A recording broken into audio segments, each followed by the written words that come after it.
अकबर के साले की कहानी में आपका स्वागत है। बीरबल की बुद्धि और समस्या को भांप लेने की कला के कारण बादशाह उन्हें खूब पसंद करते थे। इसी कारण से दूसरे लोग बीरबल से उतना ही जलते थे। इन जलने वालों में से एक अकबर का साला भी था। वो हमेशा से ही बीरबल को मिला हुआ खास स्थान लेना चाहता था।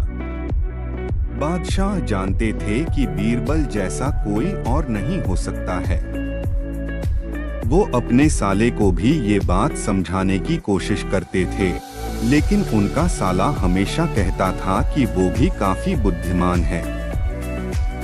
इन सब बातों के कारण एक बार बादशाह के मन में हुआ कि अब ये ऐसे नहीं मानेगा, इसे कुछ कार्य देकर ही समझाने पड़ेगा। तभी अकबर ने अपने साले से कहा कि तुम अपने दिमाग और सूझबूझ से इस कोयले की बोरी को सबसे ज्यादा लालची सेठ दमड़ी लाल को बचकर आओ। अगर तुमने ऐसा कर दिया तो मैं तुम्हें तुरंत बीरबल की जगह दे दूंगा। यह बात सुनकर अकबर का साला हैरान हुआ, लेकिन उसे बीरबल की जगह चाहिए थी। इसी सोच के साथ वो कोयले की बोरी लेकर सेठ के पास पहुंच गया। सेठ ऐसे ही किसी की भी बातों में आने वाला नहीं था, इसलिए उसने उसे खरीदने से मना कर दिया। अब अपना उदास चेहरा लेकर अकबर का साला महल लौट आया। उसने कहा कि मैं इसे नहीं बेच पाया। इतना सुनते ही बादशाह ने बीरबल को अपने पास बुलाया। उन्होंने अपने साले के सामने ही बीरबल से कहा कि तुम्हें सेठ दमड़ी लाल को यह कोयले की बोरी बेचनी है। बादशाह का आदेश मिलने पर बीरबल ने कहा कि आप एक बोरी बेचने के लिए कह रहे हैं।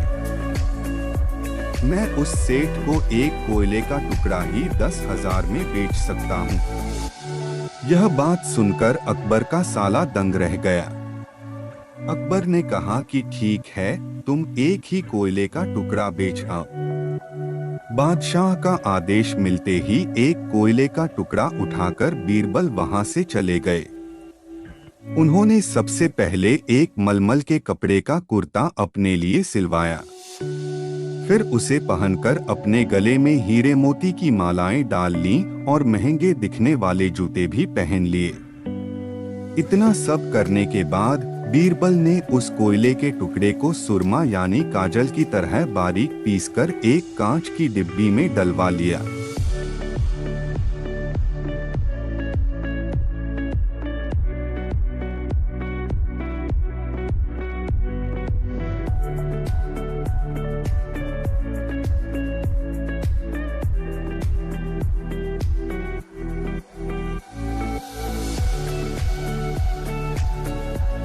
इसी भेष में वो महल के मेहमान घर में आ गए।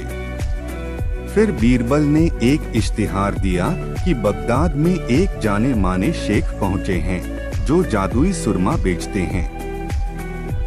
सुरमे की खासियत में बीरबल ने लिखवाया कि इसे लगाने वाला अपने पूर्वजों को देख सकता है। यदि पूर्वजों ने कोई धन छुपा कर रखा है तो वो उसका पता भी बता देंगे।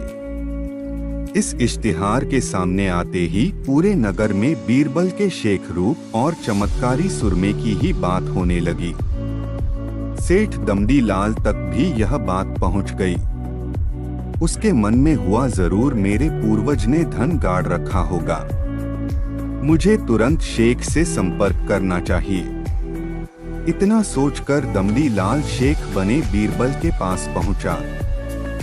बीरबल ने जानबूझकर उन्हें पहचाना नहीं। सेठ ने शेख से कहा कि मुझे सुरमे की डिब्बी चाहिए। शेख ने जवाब दिया, बिल्कुल लीजिए, लेकिन एक डिब्बी की कीमत 10,000 रुपए है। सेठ काफी चालाक था। उसने शेख से कहा कि मैं पहले सुरमा आंखों पर लगाना चाहता हूँ। उसके बाद पूर्वजों के दिखने पर ही मैं 10,000 रुपए दूंगा। शेख बने बीरबल ने कहा कि ठीक है, आपको ऐसा करने की इजाजत है। बस आपको सुरमे की जांच करने के लिए चौराहे पर चलना होगा। चमत्कारी सुरमे का करिश्मा देखने के लिए वहां लोगों की भीड़ लग गई। तब बीरबल बने शेख जोर जोर से कहने लगे कि इस चमत्कारी सुरमे को सेठ जी लगाएंगे। अगर ये सेठ अपने माता पिता की ही औलाद हैं, तो इन्हें सुरमा लगाते ही तुरंत पूर्वज नजर आ जाएंगे।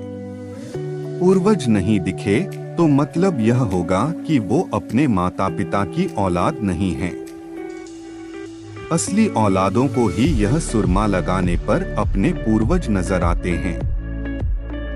यह सब कहने के बाद शेख ने सेठ के आंखों पर सुरमा लगा दिया और कहा कि आंखें बंद कर लो। सेठ ने आंखें बंद तो की, लेकिन उन्हें कोई भी नहीं दिखा। अब सेठ के मन में हुआ कि मैंने कह दिया कि मुझे कोई नहीं दिखा तो भारी अपमान हो जाएगा।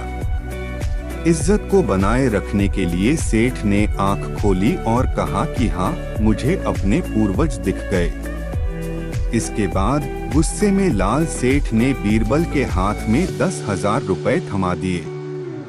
अब खुश होते हुए बीरबल महल चले गए। उन्होंने कहा कि लीजिए बादशाह, एक कोयले के 10,000 रुपए, और सारा किस्सा सुना दिया। यह देखते ही बादशाह का साला मुंह बनाकर महल से चला गया। उसके बाद से उसने कभी भी बीरबल की जगह लेने की बात अकबर से नहीं की। इस कहानी से हमें ये सीख मिलती है कि किसी से ईर्ष्या नहीं करनी चाहिए और अपनी काबिलियत को साबित करने के लिए बुद्धि का उपयोग करना जरूरी है।